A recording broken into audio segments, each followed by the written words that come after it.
Sir, I'm going to have to ask you to leave. This isn't a museum. These cars start at $300,000, 0 cents. And frankly, you don't look like our typical clientele. The words slice through the pristine silence of Manhattan's most exclusive luxury car showroom.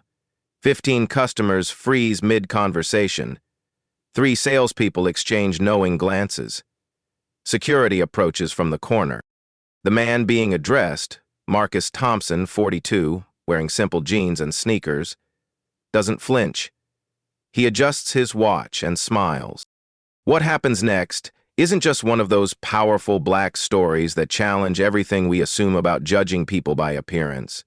This is one of those real-life stories that proves sometimes the quietest response creates the loudest impact. These touching stories remind us that true power doesn't announce itself. It simply acts. The sales manager has no idea he's just made the most expensive mistake of his career. Have you ever been so completely underestimated that people forgot to ask who you really were? Let me take you back to Tuesday, 2:47 p.m.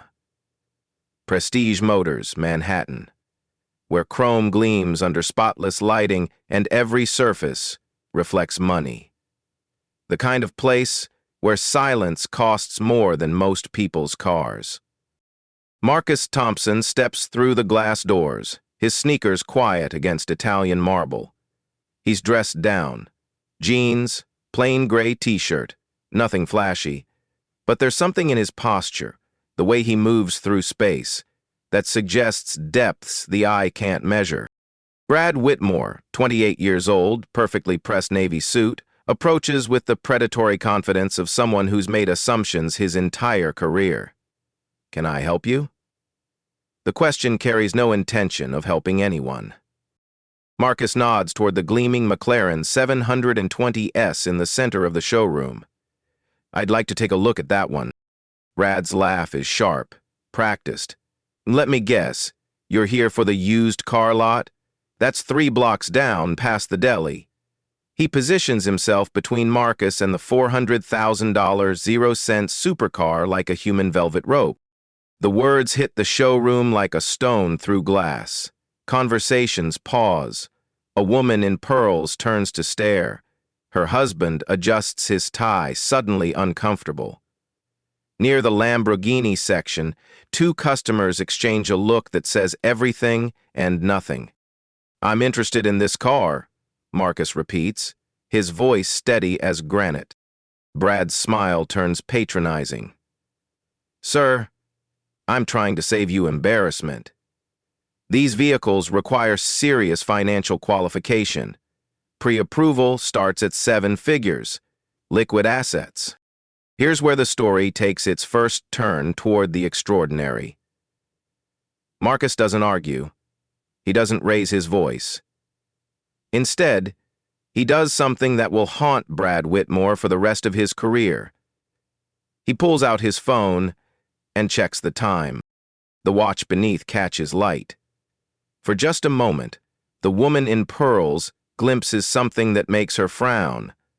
Something that doesn't match the casual clothes. Something that whispers of serious money. The owner will be here in 10 minutes for the monthly inspection, Brad announces to his colleague, Janet Hoffman, the district manager, who's just emerged from the back office. Maybe we should handle this situation before then. Janet, 43, red hair pulled back in a bun that could cut glass, sizes up the scene in seconds. She's climbed the corporate ladder by reading rooms and making snap judgments.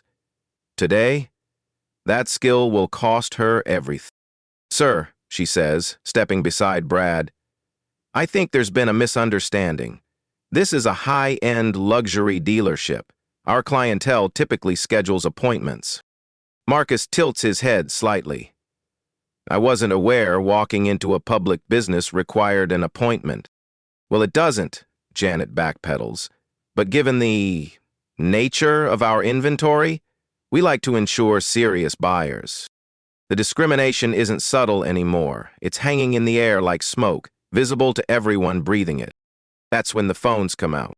A young woman near the Bentley section slides her iPhone from her purse. camera already activated. "This is wild," she whispers to her friend.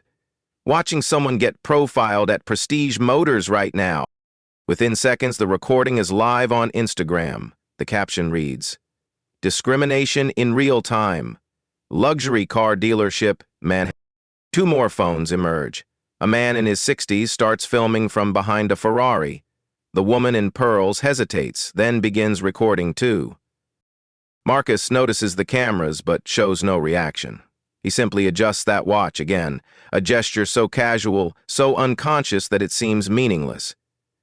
But the sales associate, who's been watching from the Porsche section, feels something shift in his chest. He's seen that watch before.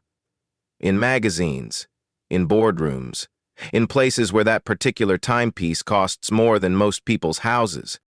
"Folks, sorry for the disruption," Brad announces, his voice carrying across the marble expanse. "Some people just don't understand boundaries." The security guard, a former NYPD officer named Tony Martinez, approaches with reluctant steps.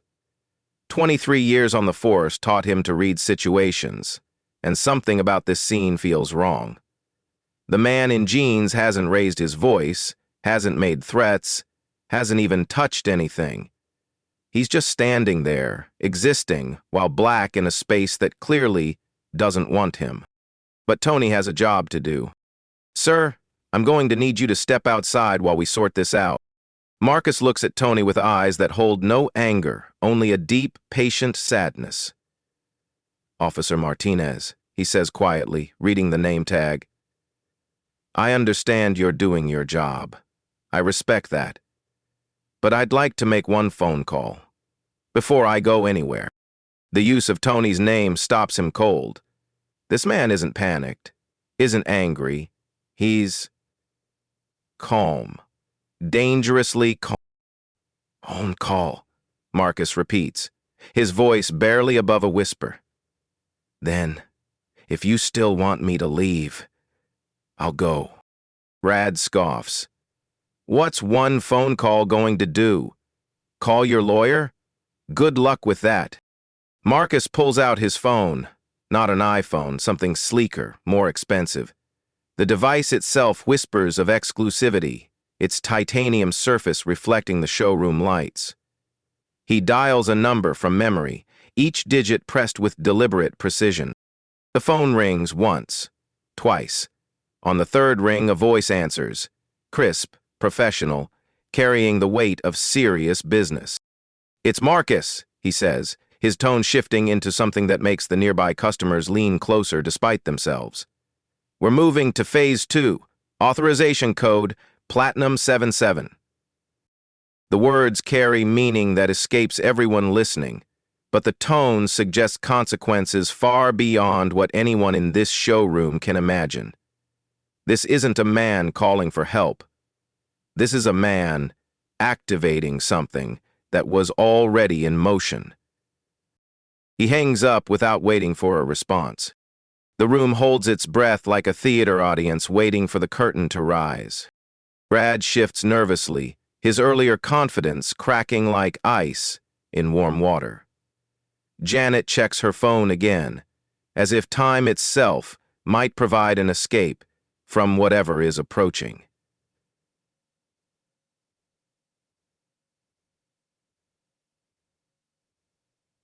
Janet shifts nervously. Her fists clench. "Thank you," Marcus says to no one in particular, his voice carrying a quiet finality that makes every person in the showroom suddenly aware they're witnessing something unprecedented. Now, we wait. The silence that follows isn't empty.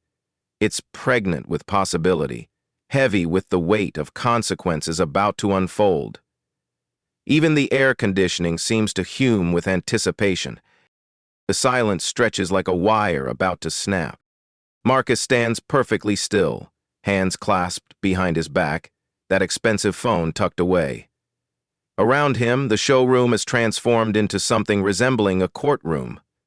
Customers as jury, staff as prosecution, security as enforcement. The Instagram live stream now has 47 viewers. Comments flood the screen. "This is insane. Document everything. Where is this?" The viewer count climbs to 63, then 89. Janet Hoffman checks her watch, a modest Seiko that suddenly feels inadequate. 5 minutes until the owner arrives, she murmurs to Brad, who's begun to sweat despite the showroom's perfect climate control. But it's too late to back down now. Too many eyes watching, too many phones recording. The corporate machinery has been set in motion, and stopping it would require admitting error. Something Janet Hoffman has never been good at. "Sir," she says, stepping closer to Marcus, "you're making our customers uncomfortable. This is private property, and we reserve the right to refuse service." Marcus turns to look at her directly. His eyes are kind but tired, carrying the weight of 1,000 similar moments. "Which customers am I making uncomfortable, Ms. Hoffman?" He pauses. Because the truth is, the customers aren't uncomfortable with Marcus. They are uncomfortable with what they're witnessing. The woman in pearls has stopped recording and is staring at her phone screen, her face pale. The elderly man near the Ferrari has lowered his camera entirely. Even the young woman who started the Instagram live looks uncertain now.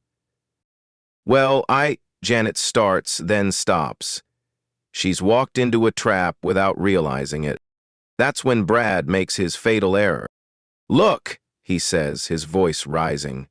"I don't know what game you're playing, but this isn't some social justice experiment. This is a business. We sell to people who can afford our products, not people who—" He stops himself, but the words hang in the air like poison. "Not people who—" "What, Brad?" The question echoes silently through the marble hall. Marcus pulls out a slim leather portfolio from his jacket, something everyone missed in their rush to judge his casual attire. The leather is butter-soft, with discreet gold embossing that catches the light. Inside, partially visible, are documents that look important. Very important. "I apologize," Marcus says quietly. "I should have introduced myself properly when I arrived. Sometimes I forget that appearances can be misleading." He reaches for his wallet, but before he can open it, Tony Martinez's radio crackles to life, a dispatcher's voice, urgent. "All units, be advised. High-pressure individual may be in your vicinity. Extreme caution advised." Tony's face changes. 23 years of police work have taught him to recognize when a situation is about to explode in directions nobody anticipated.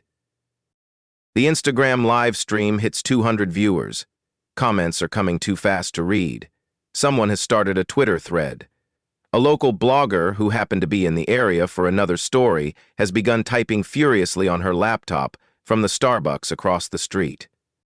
The showroom has become ground zero for something much larger than anyone realized. 3 minutes, Janet whispers, checking her phone.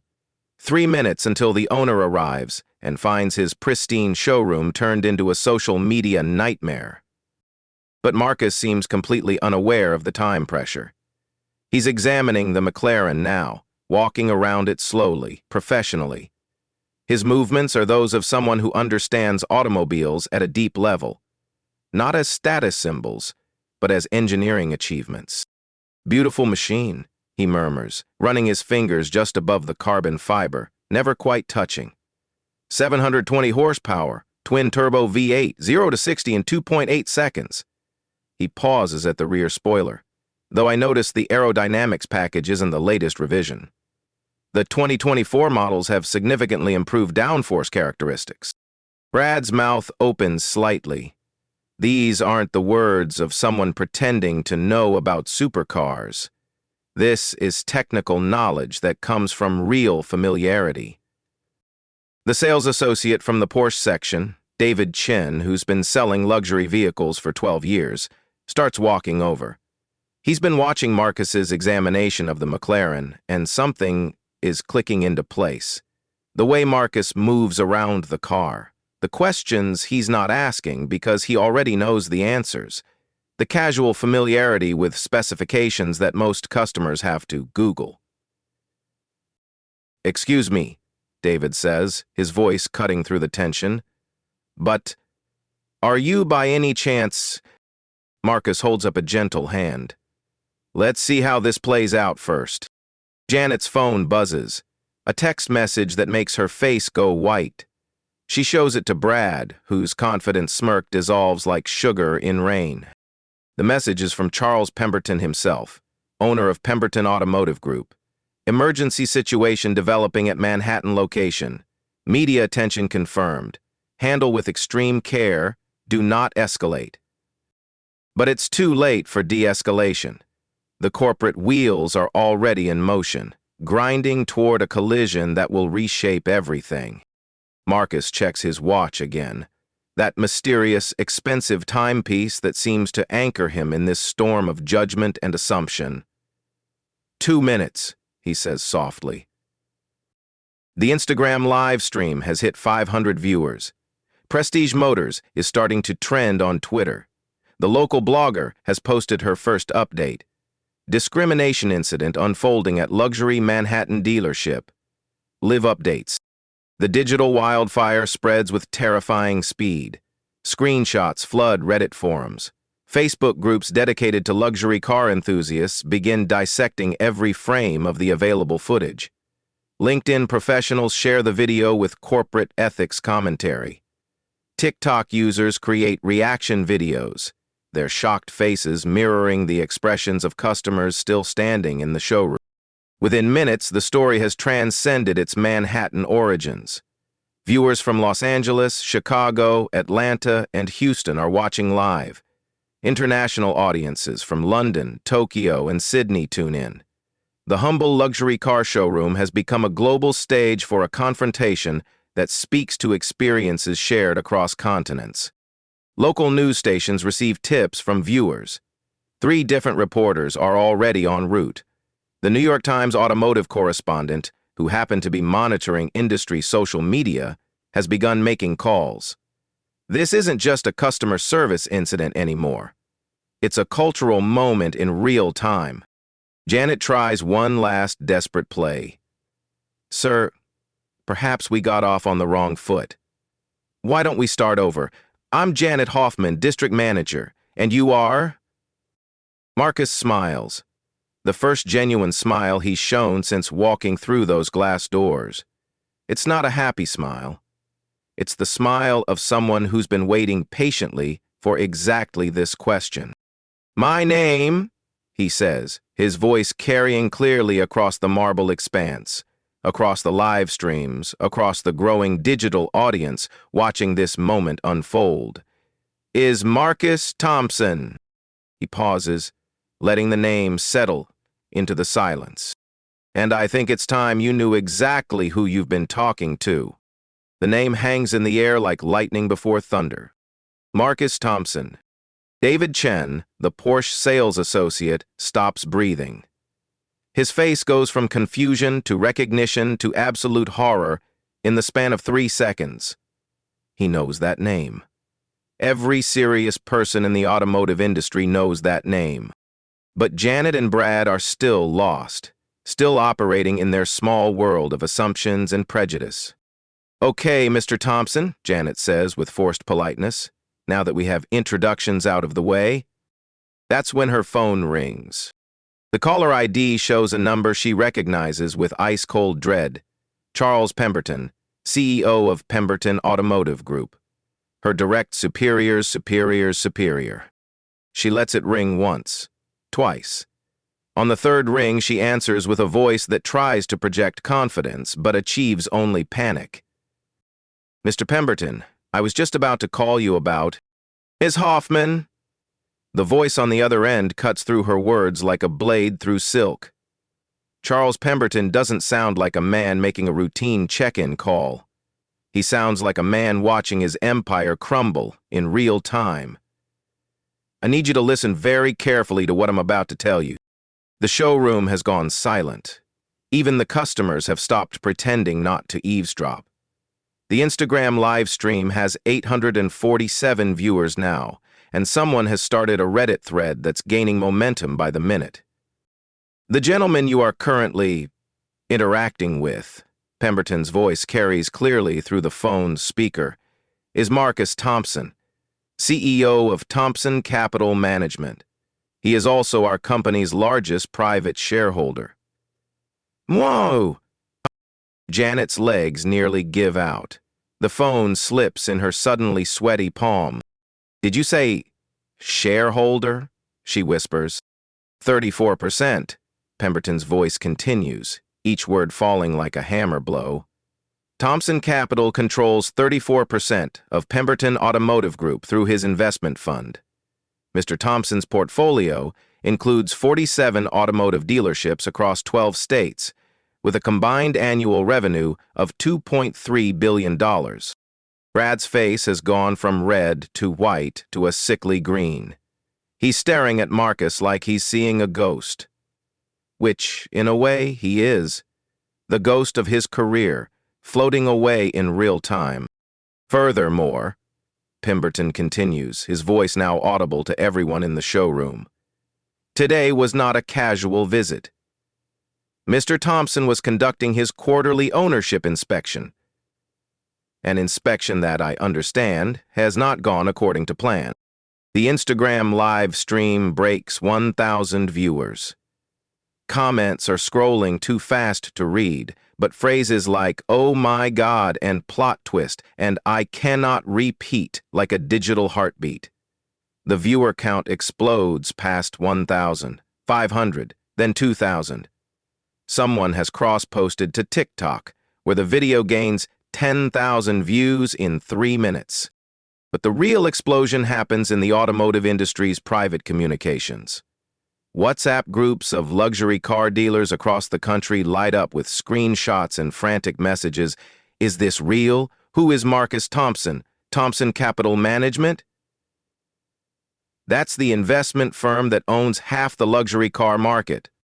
Trade publication editors who've been covering the automotive industry for decades recognize the magnitude of what they're witnessing.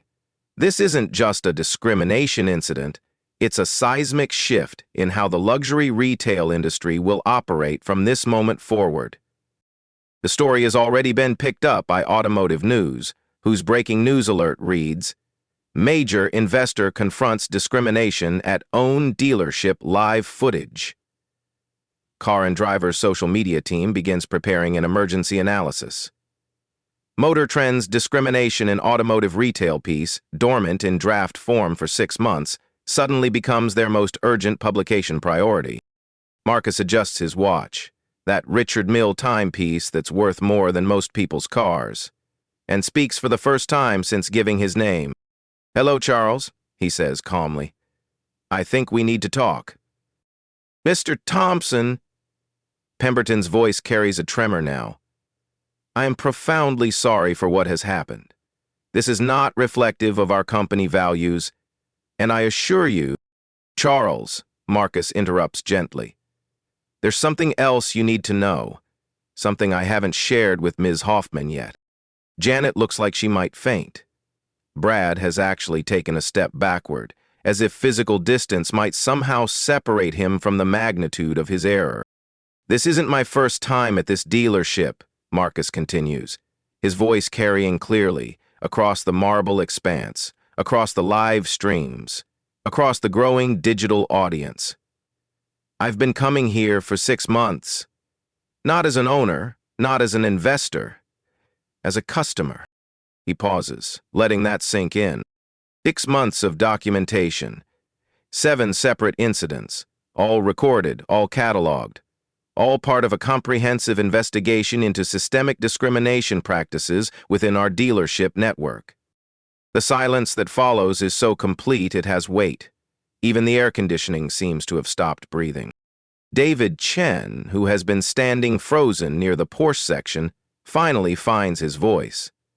"Mr. Thompson, I recognized you from the automotive journals. I should have said something earlier. I'm sorry." Marcus nods at him with genuine warmth. "David, right? You're not responsible for other people's choices. But thank you. Janet's phone is still connected to Pemberton, and his voice cuts through the tension. "Mr. Hoffman, I need you to transfer the call to Mr. Thompson immediately." With shaking hands, Janet extends the phone toward Marcus, but he doesn't take it. "Not yet, Charles," Marcus says, speaking to the phone in Janet's trembling grasp. "There's one more thing everyone needs to understand." He reaches into that leather portfolio and pulls out a document. The paper is crisp, official, bearing the letterhead of Thompson Capital Management.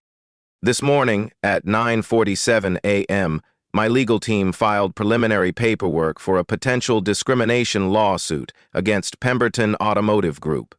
The estimated damages, based on 6 months of documented incidents, start at $50 million. Brad makes a sound like air escaping from a punctured tire. "However," Marcus continues, "I didn't want to file that lawsuit.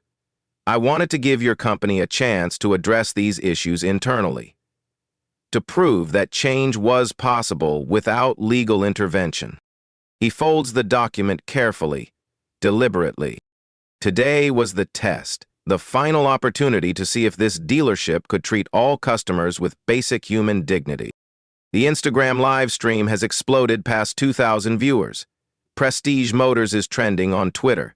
The local blogger's story has been picked up by 3 major news outlets. This isn't just a showroom anymore. It's ground zero for a conversation about discrimination in luxury retail. Marcus walked slowly to the McLaren, running his hand just above its perfect surface. "This car," he says quietly, "is beautiful. But it's just metal and carbon fiber. It has no prejudice, no assumptions. It doesn't care what color its driver is, or what they're wearing, or whether they look like they belong." He turns to face Janet and Brad. "People do that. People like you." The weight of those words settles over the showroom like snow, covering everything in a cold, clear silence. Pemberton's voice crackles through the phone speaker. "Mr. Thompson, please, let's discuss this privately. I'm flying to New York immediately. We can resolve this."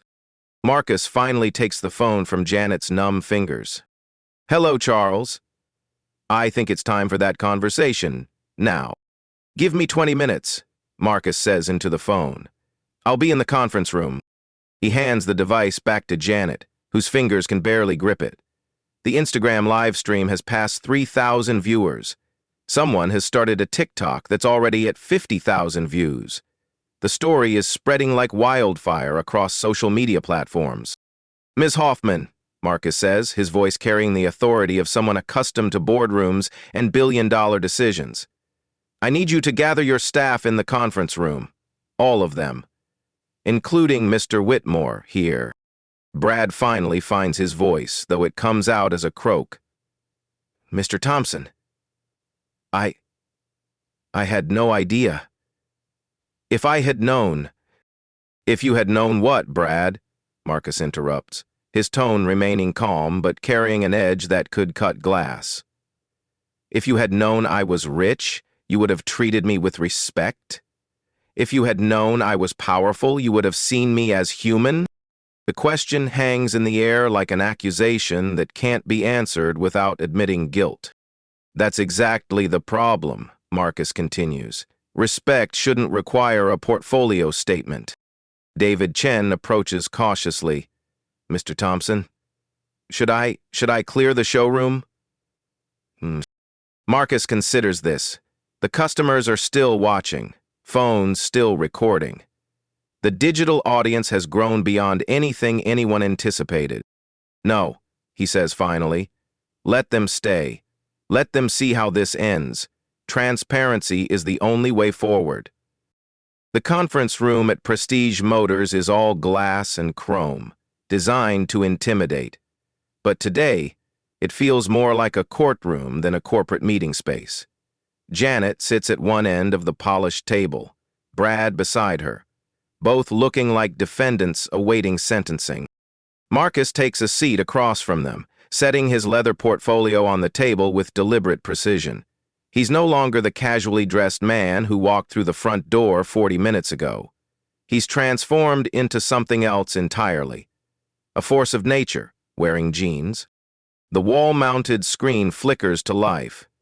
Charles Pemberton appears via video conference, his usually perfect hair disheveled, his tie askew. Behind him, the Manhattan skyline suggests he's calling from his helicopter, rushing to contain a crisis that's already spiraled beyond containment. "Mr. Thompson," Pemberton begins, "I want to apologize personally for what happened today. This is not who we are as a company." Marcus opens his portfolio, revealing a stack of documents that makes Janet's stomach drop. "Charles, with respect, this is exactly who you are as a company. I have 6 months of evidence that proves it." He slides the first document across the table.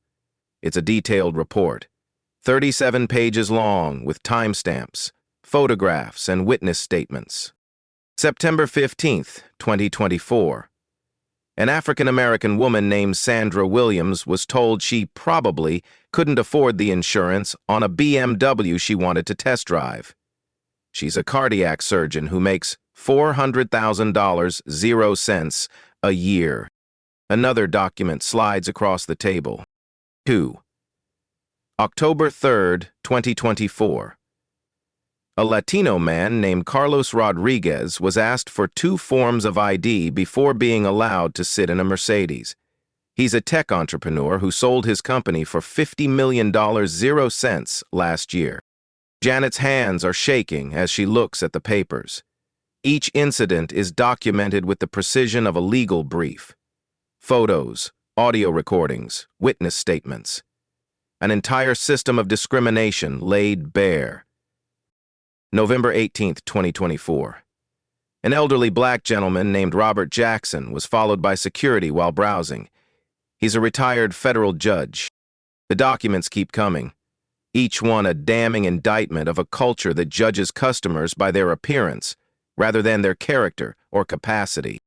"In total," Marcus says, his voice steady as granite, "I documented 23 separate incidents of discrimination across your Manhattan, Brooklyn, and Queens locations, all committed by staff who thought they were protecting the company's image."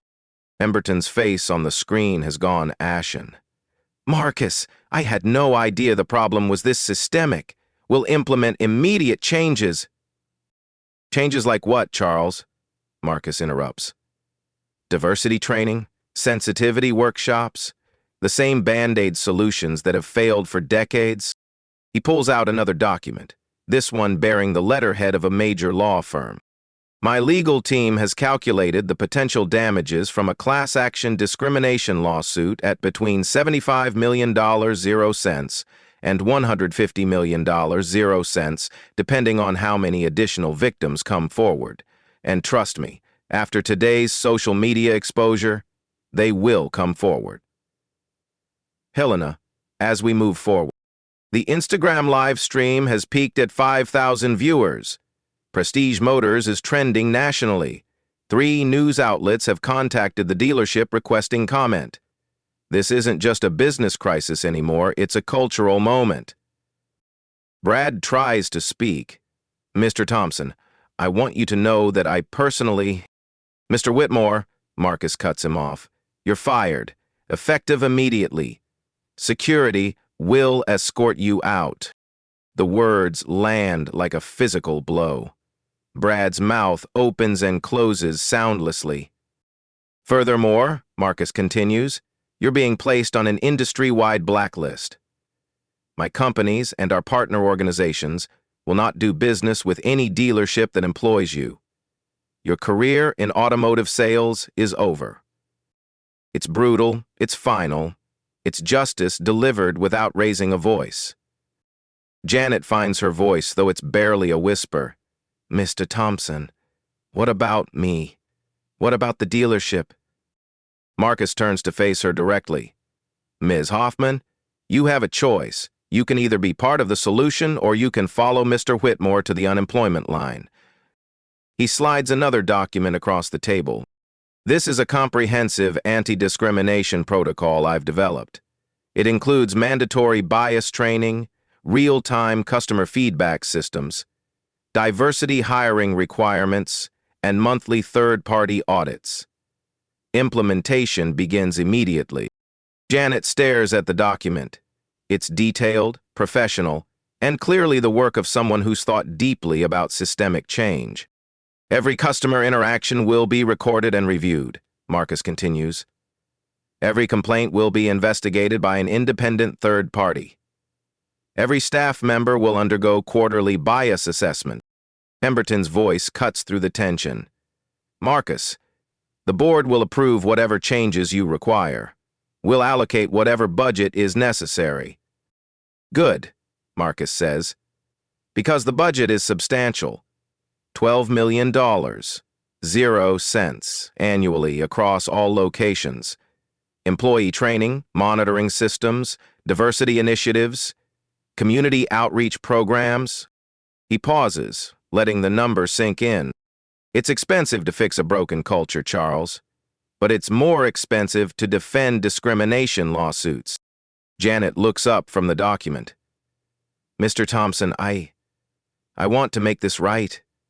I want to be part of the solution. Marcus studies her face, searching for sincerity. Then you'll start by issuing a public apology to every customer in that showroom, on camera, on the record. The terms are clear. The choice is binary, evolution or extinction. One more thing, Marcus says, his voice dropping to barely above a whisper. This isn't about revenge. This isn't about destroying your company. This is about ensuring that no one else walks into one of your dealerships and experiences what I experienced today. He stands, closing his portfolio with decisive finality. You have 30 days to implement these changes. Full compliance or I file the lawsuit. Your choice. The room falls silent except for the distant sound of cameras clicking in the showroom beyond the glass walls. 30 days later, Prestige Motors Manhattan looks identical on the surface. Same gleaming chrome, same Italian marble, same $300,000 0-cent supercars reflecting spotless showroom lights.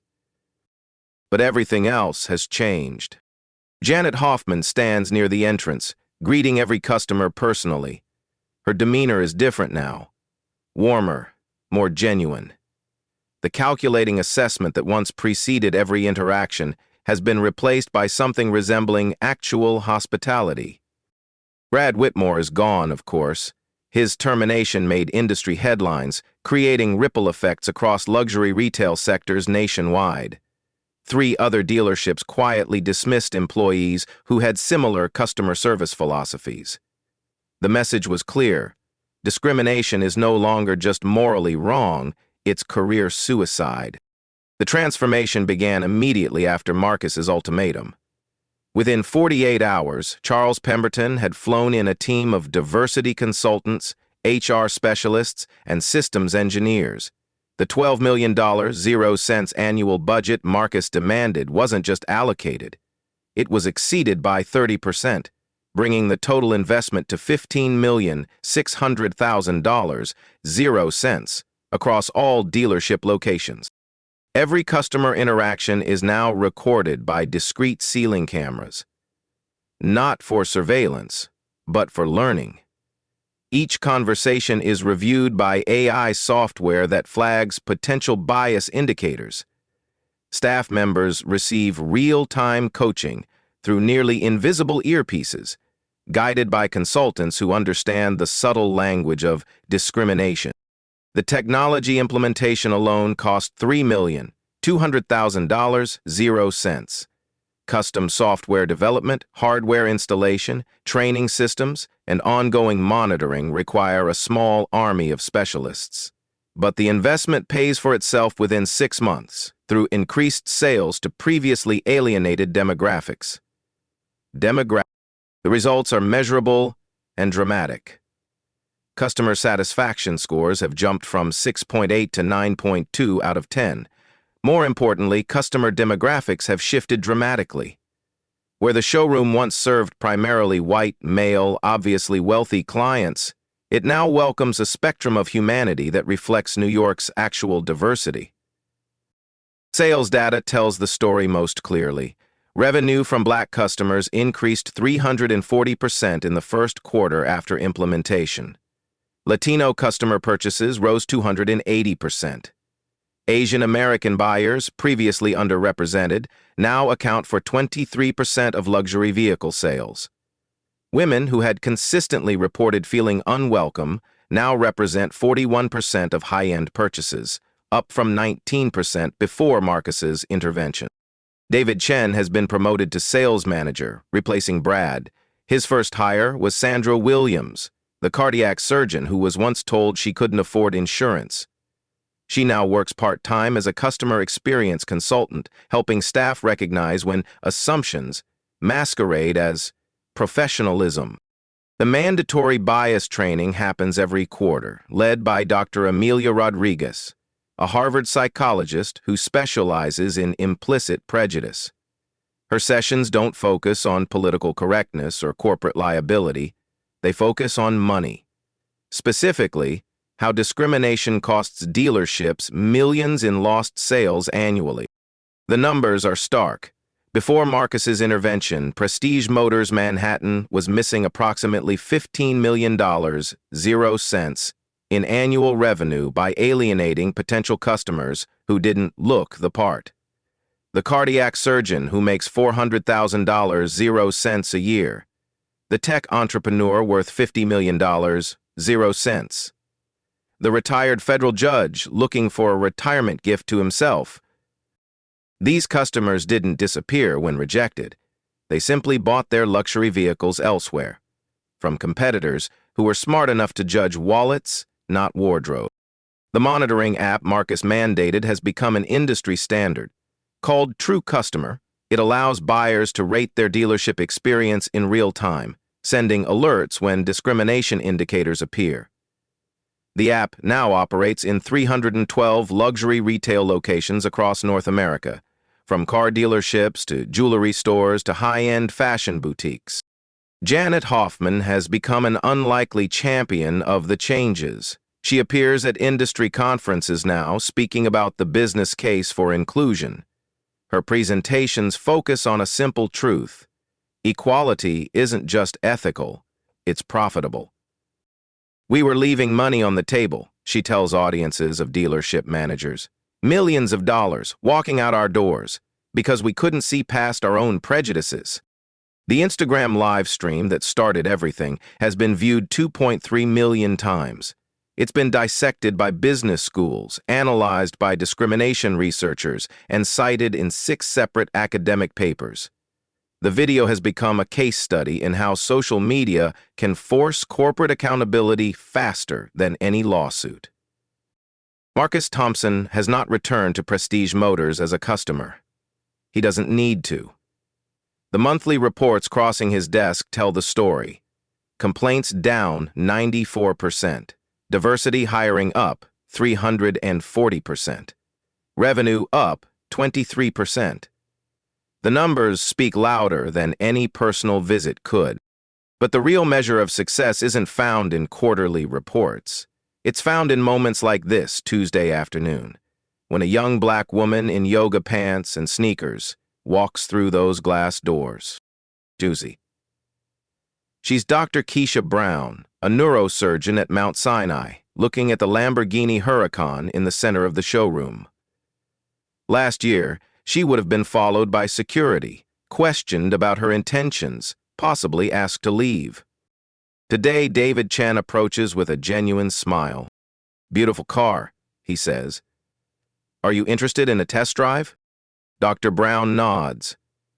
I've been saving for 5 years, just got my bonus, and I think it's time. Congratulations, David says, already pulling out the keys. Let's get you behind the wheel. No questions about pre-approval.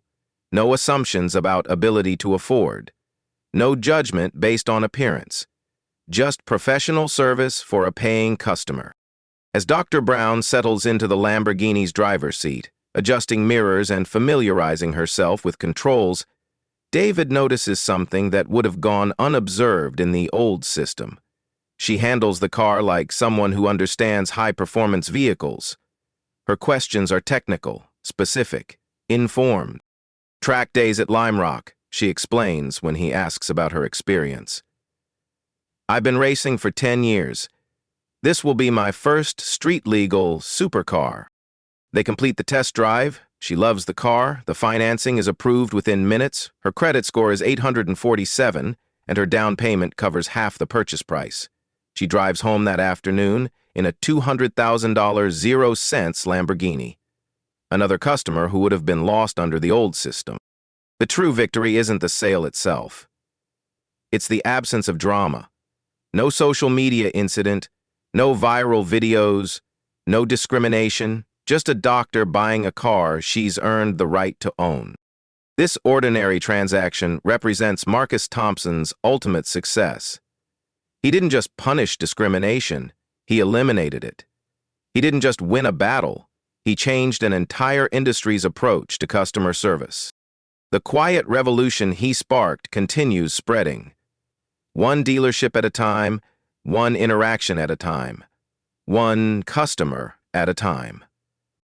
6 months after that Tuesday afternoon confrontation, Marcus Thompson sits in his corner office overlooking Central Park.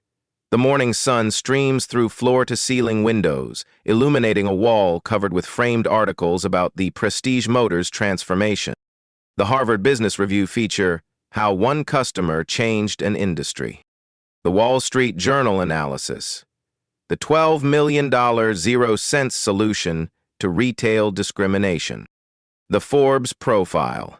Marcus Thompson, the CEO who chose reform over revenge. Revenge, but the article that matters most hangs in a simple black frame beside his desk. It's from a small automotive trade publication, barely 3 paragraphs long. The headline reads, Prestige Motors posts record quarter, credits diversity initiative. The numbers tell the story Marcus always knew they would. Revenue up 31% year over year. Customer satisfaction at an all-time high. Employee turnover down 67%. Most importantly, discrimination complaints at 0 across all monitored locations. 47 other automotive dealerships have voluntarily adopted Marcus's protocols. The Thompson Standard has become shorthand for comprehensive anti-bias customer service training. Insurance companies now offer premium discounts to retailers who implement the full program. The ripple effects extend far beyond car sales. Luxury watch retailers, high-end fashion boutiques, and private banking institutions have all adapted Marcus's monitoring systems. The simple principle that discrimination is expensive has proven more effective than decades of sensitivity training. Marcus's phone buzzes with a text from Janet Hoffman. Another record month. Thank you for giving me the chance to be better. He smiles, remembering that Tuesday afternoon when she stood trembling in the showroom, career hanging by a thread. Today, she's one of the most sought-after diversity consultants in luxury retail. Her transformation from perpetrator to advocate proves that people can change when given proper incentives and clear expectations. The social media metrics are staggering. The original Instagram live stream has been viewed 4.7 million times across all platforms.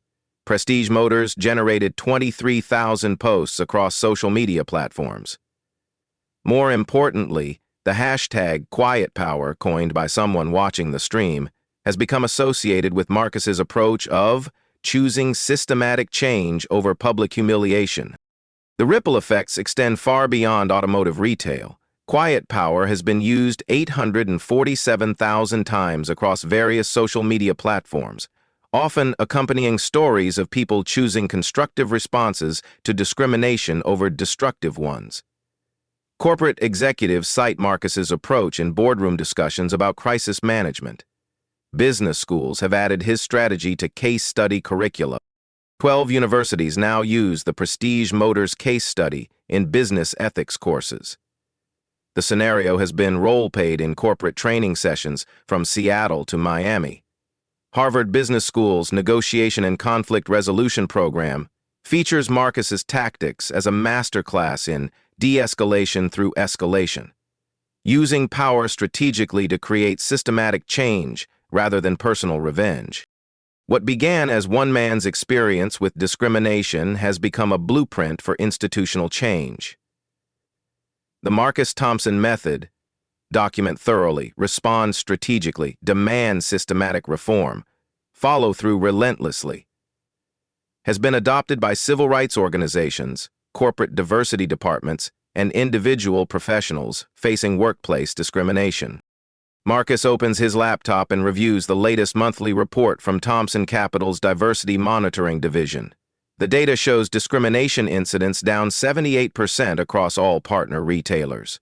Customer demographic diversity up 156%, most tellingly, revenue per location up an average of 19%. The business case for equality has never been clearer, supported by irrefutable financial data. But the true measure of success isn't found in spreadsheets or quarterly reports. It's found in the emails Marcus receives weekly from customers who walk into luxury retailers and experience the simple dignity of being judged by their character rather than their appearance. These touching stories and real-life stories remind us that change doesn't always require lawsuits or protests or public shaming. Sometimes it requires patience, documentation, and the quiet power of holding people accountable to their better selves. Marcus's approach, choosing reform over revenge, education over humiliation, systematic change over personal satisfaction, has created something more valuable than any legal victory could have achieved. He built a model for transformation that other leaders can follow. The black CEO who was denied service didn't just buy a dealership, he bought an entire industry's commitment to change. He transformed discrimination from an acceptable business practice into a career-ending liability. Most importantly, he proved that the most powerful response to injustice isn't always the loudest one. Sometimes quiet strength changes more than righteous anger ever could. These are the life stories that matter most, not tales of destruction, but narratives of construction, not stories of tearing down, but accounts of building up. These black stories prove that real power lies not in punishment, but in the patient work of making tomorrow better than today. Have you witnessed discrimination that could have been handled differently? Share your story in the comments below. Your experience might be the key to preventing someone else's humiliation. If this story moved you, share it with someone who needs to hear it. Subscribe for more stories of quiet courage changing the world, one interaction at a time. Because sometimes the most revolutionary act is simply treating people with the dignity they deserve.